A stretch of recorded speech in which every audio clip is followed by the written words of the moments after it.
தனியார் பேருந்து சேவைகள் 50 வீதத்தால் குறைவடையும் இலங்கை தனியார் பஸ் உரிமையாளர்கள் சங்கம் என்பதாக இன்றைய வீரகேசரி பத்திரிகை தலைப்பெற்றிருப்பதை நாங்கள் காணக்கூடியதாக இருக்கிறது. இலங்கை பெட்ரோலிய கூட்டுத்தாபனத்தினால் தனியார் பேருந்து சேவைகள் போதிய அளவு எரிபொருள் ஒதுக்கப்படவில்லை. எனவே அடுத்த வாரத்துக்குள் தனியார் பேருந்துகள் சேவையில் ஈடுபடுத்தப்படுவது 50% குறைவடையும் என இலங்கை தனியார் பஸ் உரிமையாளர்கள் சங்கத்தின் தலைவர் கெமுனு விஜயரத்ன நேற்று கொழும்பில் இடம்பெற்ற ஊடக சந்திப்பில் சுட்டிக்காட்டியிருக்கிறார். தனியார் பேருந்துகளுக்கான எரிபொருள் ஒதுக்கீடு இன்னும் முறையாக ஒழுங்குபடுத்தப்படவில்லை. இலங்கை பெட்ரோலிய கூட்டுத்தாபனம் மற்றும் சம்பந்தப்பட்ட போக்குவரத்து அதிகாரிகள் தேவையான நடவடிக்கைகளை எடுக்க தவறியுள்ளதால் தனியார் பேருந்து சேவைகள் கடுமையாக பாதிக்கப்படக்கூடும்.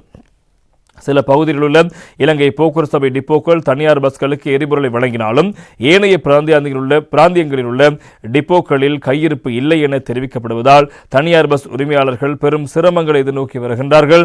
இதனால் நாளை பஸ் சேவைகள் 50 வீதத்தால் குறைக்கப்படலாம். இதற்கு அதிகாரிகள் உடனடி தீர்வை வழங்க வேண்டும். தேசிய போக்குவரத்து ஆணைக்குழு சுமார் 1700 நீண்ட தூர பஸ்களுக்கான ஒதுக்கீடுகளை ஏற்பாடு செய்திருக்கிறது.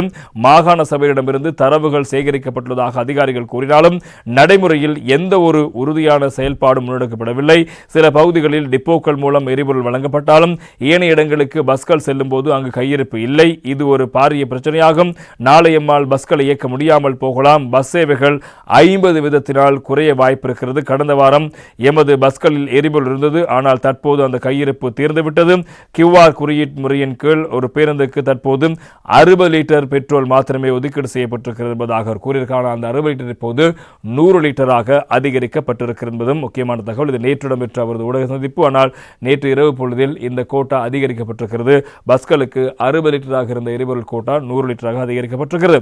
அதே போல இப்போது அந்த விவகாரங்கள் தீர்க்கப்படும் பட்சத்தில் இந்த தனியார் பஸ்களுக்கும் இந்த பிரச்சனையின்றி இந்த எரிபொருளை பெற்றுக்கொள்ளக்கூடிய வாய்ப்பு இருக்கும். இருந்த போதிலும் தனியார் பஸ்கள் தங்களுக்கு இந்த டிப்போக்களில் எரிபொருள் வழங்குவதை விடுத்து கடந்த முறையை போன்று எங்களுக்கு தனியான கோட்டாவை வழங்கினால் நாங்கள் இந்த எரிபொருளை பெற்றுக்கொள்ளக்கூடிய வாய்ப்புகள் எங்களுக்கு கிடைக்கும் என்பதாகத்தான் அவர்கள் கூறுகிறார்கள். அந்த அடிப்படையில் தான் இப்போது அந்த கோட்டா 100 லிட்டராக அதிகரிக்கப்பட்ட விவகாரங்கள் முக்கியமாக இருப்பதை நாங்கள் காணக்கூடியதாக இருக்கிறது.